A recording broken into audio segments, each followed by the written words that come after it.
Ce chapitre 1 résume les principes sous-jacents de réglementation des fonds propres sous BAL 1 et BAL 2, y compris le contexte historique pour l'introduction de ces deux normes, et énumère un certain nombre de mises en garde qui accompagnent notre discussion tout au long de ce module.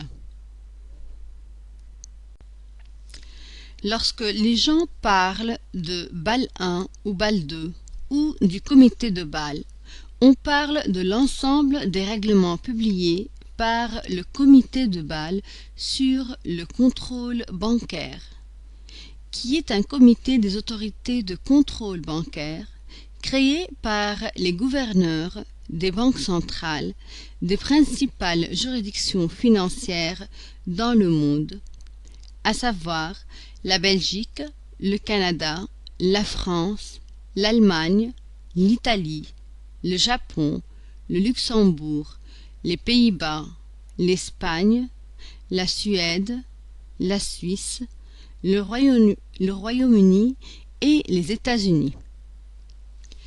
Le comité se réunit habituellement à la Banque des règlements internationaux, à Bâle, en Suisse, où le secrétariat permanent est situé.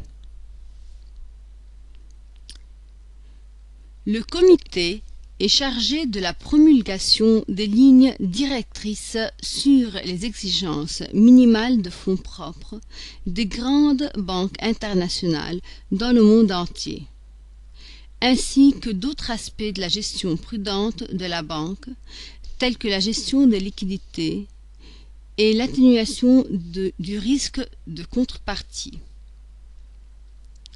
La nécessité d'une telle commission résulte de la reconnaissance du fait que les premières banques ont été de plus en plus actives au niveau international, que ce soit à titre de prêteurs, des institutions de dépôt, des souscripteurs de titres, des fournisseurs de change ou de couverture, et une grande variété d'autres fonctions. Et que pour atteindre les objectifs souhaitables de mise à niveau des règles du jeu concurrentiel et d'assurer un régime de réglementation uniforme à travers le monde, un certain comité international devrait fixer des normes minimales de prudence pour être promulguées au niveau national dans tous les pays membres. En pratique, la plupart des pays dans le monde, y compris la grande majorité non représentée au comité, respectent les règles et généralement adoptent des lois et règlements nationaux qui sont au moins aussi stricts que celles du comité. En effet, il est rare de trouver un pays rejetant explicitement une norme recommandée par le comité et l'adoption d'une autre non précise. Mais il est assez fréquent de trouver des pays qui mettent en œuvre des normes plus strictes que celles du comité. Plus précisément, BAL 1 se réfère à un ensemble compact de règles relativement faciles à utiliser, établies en 1986, régissant le calcul des exigences minimales de fonds propres applicables à une banque en raison des risques de crédit inhérents à ses activités. Tandis que BAL 2, qui a été finalisé en 2006 et au moins 20 fois plus long, aborde également les exigences de fonds propres pour risque de crédit, quoique d'une manière beaucoup plus complexe, mais leur ajoute des exigences de fonds propres pour le risque du marché et le risque opérationnel. Autres différences importantes entre les deux normes seront examinées comme nous avançons dans ce module, mais les principaux sont les suivantes. Premièrement, La plus grande différenciation existe sous BAL 2 en ce qui concerne la qualité de crédit propre aux expositions de la banque. Deuxièmement, un régime unique existait sous BAL 1, contre 3 régimes de sophistication croissante sous BAL 2, connus sous le nom de l'approche standardisée, l'approche fondée sur les notations internes et l'approche avancée fondée sur les notations internes. Les approches les plus avancées permettent et encouragent en effet les banques à compter davantage sur leur modèle interne fondé sur les estimations de leurs risques et moins sur les données déterminées par les régulateurs sans l'intervention de la banque même. Des directives plus spécifiques existent en vertu de BAL 2 concernant le traitement des instruments financiers complexes tels que les dérivés de crédit, la titrisation et le financement de projets. En ce qui concerne la possibilité d'utiliser différentes formes de garantie pour atténuer le risque de crédit en vertu d'un prêt ou d'une obligation, ou sous les éléments du hors-bilan, tels que les dérivés et les accords de rachat.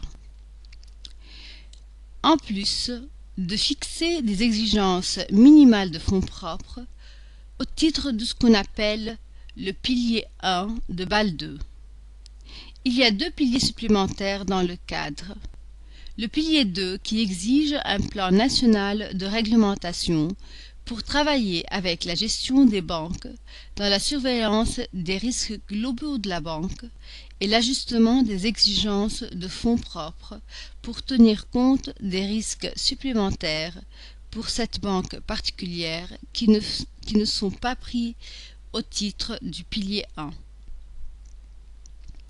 Et le pilier 3 qui vise à compléter les piliers 1 et 2 pour encourager la discipline du marché en développant un ensemble des exigences en matière de communication financière qui permettra aux participants au marché d'évaluer les principaux éléments d'information sur le champ d'application, les fonds propres, l'exposition au risque, les processus d'évaluation des risques et donc l'adéquation des fonds propres de l'institution. Nous fournissons maintenant un très bref résumé de la façon dont fonctionne BAL 1. La raison pour laquelle on parle encore de BAL 1 à tous, même si BAL 2 est déjà pleinement en vigueur dans de nombreux pays, et ce que l'on appelle BAL 3 semble être juste autour du coin. Cette raison est triple. D'abord, la méthodologie fondamentale derrière le cadre de BAL 1 a été retenue sous BAL 2, mais avec des modifications et des ajouts énormes, donc une compréhension solide de BAL 1 est un tremplin utile à la familiarité avec une méthodologie plus complexe de BAL 2. Deuxièmement, de nombreuses banques dans le monde entier, y compris notamment un grand pourcentage des milliers de petites banques locales et régionales aux États-Unis, continuent à opérer sous BAL 1 ou sous une version à peine modifiée de celle-ci. Et troisièmement, plusieurs éléments clés de BAL 1 ont été incorporés en gros dans BAL 2, y compris pour la plupart la définition des instruments de fonds propres admissibles et les facteurs dits de conversion d'équivalent crédit qui sont appliqués à des éléments du hors-bilan pour calculer le montant du prêt équivalent de l'exposition. BAL 1 peut être résumé en 6 étapes. Premièrement, les banques doivent identifier tous les actifs de leur bilan, principalement les prêts et obligations, et doivent les affecter en un nombre fini dans de grandes catégories reconnues sous les normes, sans différenciation au sein de chacune de ces catégories. Ainsi, les prêts hypothécaires résidentiels forment une catégorie. Les prêts au gouvernement ou aux organismes gouvernementaux des pays qui sont membres de l'Organisation de coopération et de développement ou de l'OCDE forment une catégorie. Les prêts aux entreprises forment une catégorie, et ainsi de suite. Deuxièmement, une pondération du risque prédéterminée est attribuée à chaque élément en fonction de sa catégorie, avec la grande majorité des éléments recevant une pondération de 0, 20%, 50% ou 100%, bien que certaines autres pondérations s'appliquent à quelques éléments inhabituels ou dans des circonstances inhabituelles. Troisièmement, les mêmes pondérations de risque sont également attribuées à des éléments hors bilan, tels que les dérivés, les engagements des prêts, les lettres de crédit, les garanties et diverses autres formes d'engagement de financement ou d'achat, mais seulement après avoir multiplié le montant notionnel de chacun de ces éléments par ce qu'on appelle le facteur de conversion en équivalent crédit ou FCEC. Le FCEC réduit habituellement le montant notionnel à un plus petit nombre qui reflète mieux l'exposition moyenne anticipée du risque de crédit de l'élément en question, selon le jugement des responsables de la surveillance. Quatrièmement, le total des actifs pondérés de l'institution sont ensuite calculés conformément à la simple formule suivante. Premièrement, qui exige chaque élément d'actif du bilan doit être multiplié par sa pondération du risque spécifiée. Deuxièmement, exige que chaque élément du hors-bilan doit être multiplié par le facteur de conversion équivalent crédit spécifié, et puis également par ses pondérations des risques spécifiés. Et troisièmement, que tous ces montants additionnés pour produire le total des actifs pondérés par un seul nombre en unité de devise. Cinquièmement, le montant total des fonds propres admissibles de la banque est maintenant calculé et séparé en ce qu'on appelle les fonds propres catégorie 1, tier 1 et catégorie 2 ou tier 2. Ceux-ci seront définis plus en détail dans le chapitre 2. Mais essentiellement, les fonds propres tier 1 sont constitués d'actions ordinaires, des bénéfices non répartis, de certains types d'actions privilégiées perpétuelles et hybrides et de certaines catégories de réserves. Et les fonds propres tier 2 se constituent de quelques autres types d'actions privilégiées et hybrides, certaines autres catégories de réserves et la dette subordonnée qui satisfait certaines conditions. Sixièmement, finalement, une banque doit satisfaire trois conditions suivantes sous BAL 1. Les fonds propres tier 1 doivent être supérieurs à 4% multipliés par la pondération de risque d'actifs. Les fonds propres tier 1 plus tier 2 doivent être égales ou supérieurs à 8% multipliés par la pondération de risque d'actifs. Et troisièmement, les fonds propres tier 1 doivent être supérieurs aux fonds propres tier 2. Nous complétons cette brève introduction en mentionnant certaines limitations très importantes et réserves que vous allez garder à l'esprit tout au long de ce module. La plupart du temps, nous spécifions les composantes principales d'une règle Mais évitons une longue discussion de certaines de ces subtilités les plus détaillées, principalement dans l'intérêt du temps. Par exemple, une règle bien connue sous BAL1 peut être déclarée dans sa forme simplifiée, précisant que les risques de crédit au gouvernement de l'OCDE portent une pondération de risque 0. Une version plus complète de cette règle, qui reste encore un peu incomplète, énonce que l'exposition au risque de crédit des gouvernements de l'OCDE et des pays qui ont conclu des accords spéciaux de prêt avec le FMI, associés avec les accords généraux d'emprunt de fonds, ou à tout organisme du gouvernement de chacun de ces pays, ou à sa banque centrale, porte une pondération de risque 0, à condition que le pays en question n'ait pas rééchelonné sa dette extérieure au cours des 5 années précédentes. Nous pensons que le principe de la règle est suffisamment véhiculé par une version simplifiée et de trouver peu d'avantages encombrant la discussion avec les 3 améliorations apportées en vertu de la deuxième version.